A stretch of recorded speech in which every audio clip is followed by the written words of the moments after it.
Hai, salam jumpa dengan saya Purnawan Kristanto. Kali ini kita akan belajar membuat animasi menggunakan Plotagon dengan menggunakan HP Android. Bagaimana caranya? Mari kita ikuti ya.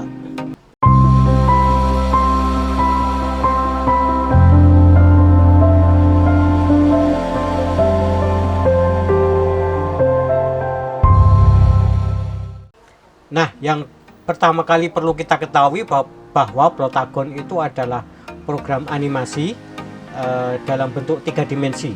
Jadi animasi itu ada dua, yang pertama 2 dimensi dan 3 dimensi. Bedanya apa? Kalau animasi yang 2 dimensi itu tidak ada kesan volume, tidak ada kesan kedalamannya, hanya panjang dan lebar ya, panjang dan lebar. Sementara kalau animasi yang 3 dimensi itu ada kesan ke dalamnya, ada kesan dimensi, ada kesan volumenya. Nah, Plotagon itu termasuk juga ke dalam jenis animasi 3 dimensi. Kemudian Plotagon ini adalah aplikasi yang dibuat untuk memudahkan kita membuat animasi.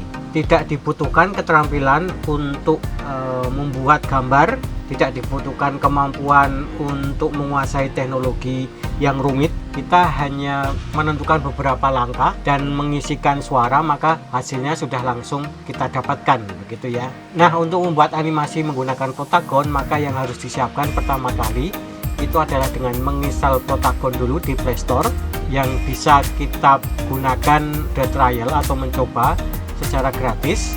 Tapi kalau kita membutuhkan scene atau mungkin nanti ada karakter yang lebih lanjut, itu tetap harus membayar. Meski demikian, kita masih dapat menggunakan beberapa fasilitas yang gratis yang dapat kita manfaatkan. Kemudian kita harus memastikan bahwa HP kita itu harus support dengan Plotagon. Nah, nanti bisa dilihat speknya ketika akan menginstal. Tapi kemudian yang pertama kali perlu diketahui bahwa untuk menginstal Plotagon ini membutuhkan memori yang besar, yaitu sekitar lebih dari 200 MB. Jadi pastikan memori internal Anda itu cukup longgar dan masih cukup untuk menginstal lebih dari 200 MB. Nah, sebelum kita melangkah lebih lanjut tentang cara untuk memakai Plotagon, kita lihat dulu seperti apa hasil jadinya, supaya nanti kalian bisa membayangkan kira-kira nanti kalau membuat animasi dengan Plotagon itu akan jadinya seperti apa. Nah, sekarang mari kita lihat hasilnya seperti ini. Permisi Imam Kepala. Ada apa? Ini kan masih pagi. Apa tidak bisa menunggu agak siang? Soalnya ini penting sekali. Baiklah. Katakan, ada apa? Nah, itu adalah hasil pembuatan animasi menggunakan Plotagon. Kita bisa menyiapkan animasi seperti itu dalam waktu yang cukup singkat dan juga dengan cara yang mudah. Nah, setelah itu mari kita lihat bagaimana cara untuk menginstal Plotagon ya. Yang pertama-tama yang kita lakukan itu adalah masuk ke Play Store, kemudian ketikkan Plotagon Story di bagian search. Setelah menemukan gambar seperti ini, pencet install, tunggu beberapa saat sehingga instalasinya berhasil. Nah, setelah itu dibuka. Ketika ini sudah selesai, kita tinggal pencet buka, kemudian berikan izin kepada Plotagon untuk mengakses wilayah-wilayah yang diperlukan, gitu ya. Jadi nanti kalau Plotagon meminta izin untuk mengakses ke HP Anda, berikan izin.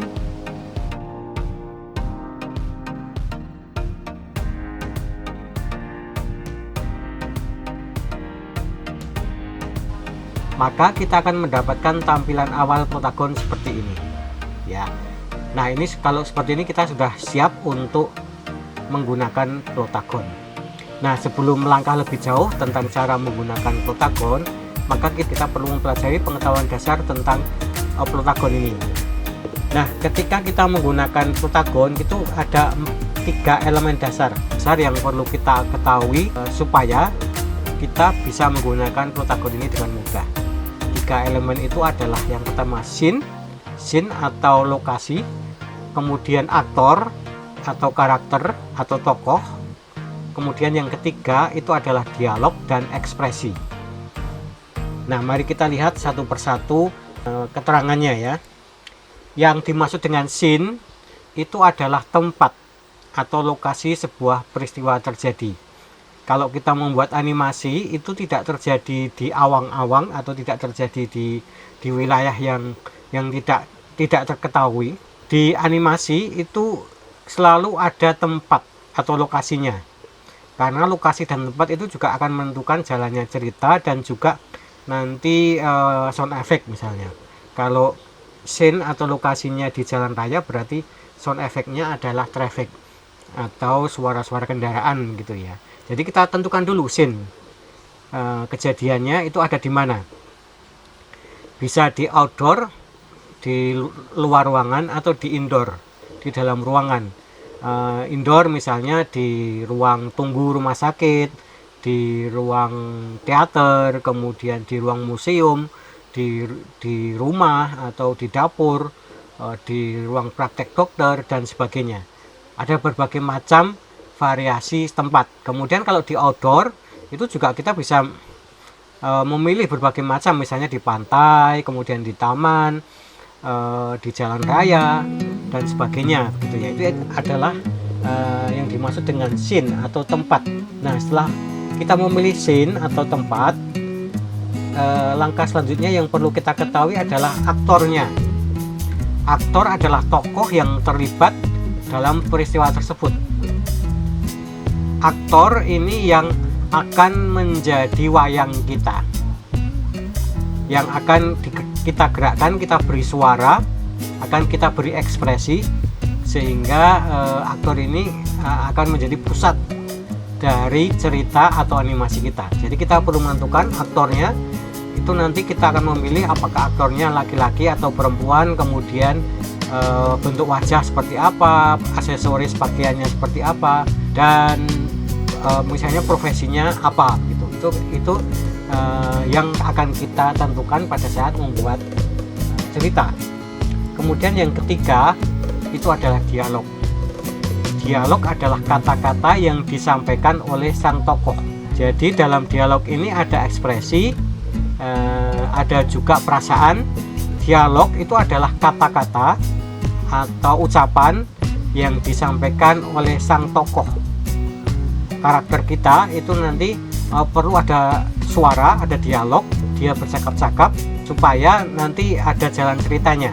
Nah, jalan ceritanya itu ditentukan dengan dialog dan percakapan nanti, begitu ya. Nah, ketika sang tokoh atau karakter ini menyampaikan dialognya, dia berkata-kata, dia mengucapkan sesuatu, ada ekspresi atau perasaan yang ditampilkan oleh sang tokoh. Kita perlu memberikan ekspresi supaya memperkuat pesan yang disampaikan. Misalnya sang tokoh itu dalam dialognya itu marah, maka kita nanti memilih ekspresi marah yang sudah disiapkan oleh Plotagon gitu ya. Nanti Plotagon itu menyiapkan berbagai macam ekspresi yang bisa kita pilih. Nah, di dalam Plotagon nanti jenis ekspresinya berbeda-beda, ada banyak, tapi sayangnya masih dalam bahasa Inggris, sehingga kita perlu mengetahui terjemahannya dalam bahasa Indonesia. Sebagai contoh, di dalam bahasa Inggris, ekspresi dalam bahasa Inggris nanti itu ada tulisan accusing, kemudian ada afraid, ada agreeing, ada air gitar, ada angry, ada ashamed, beating chest dan sebagainya. Itu adalah perasaan-perasaan yang sudah disiapkan. Misalnya accusing itu menuduh, kemudian afraid itu takut, kemudian agreeing itu setuju, air gitar itu memainkan gitar bayangan dan sebagainya. Ada banyak, mulai dari A sampai Z. Karena jumlahnya sangat banyak dan tidak bisa kita hafalkan, maka nanti jenis-jenis ekspresinya itu akan bisa dilihat di bagian deskripsi. Nanti teman-teman bisa melihat di bagian deskripsi terjemahannya seperti apa. Itu terjemahan bebas, tapi syukur kalau nanti teman-teman sudah bisa bahasa Inggris ya. Kalau yang belum bisa bahasa Inggris atau masih menebak-nebak, nanti bisa melihat di bagian deskripsinya.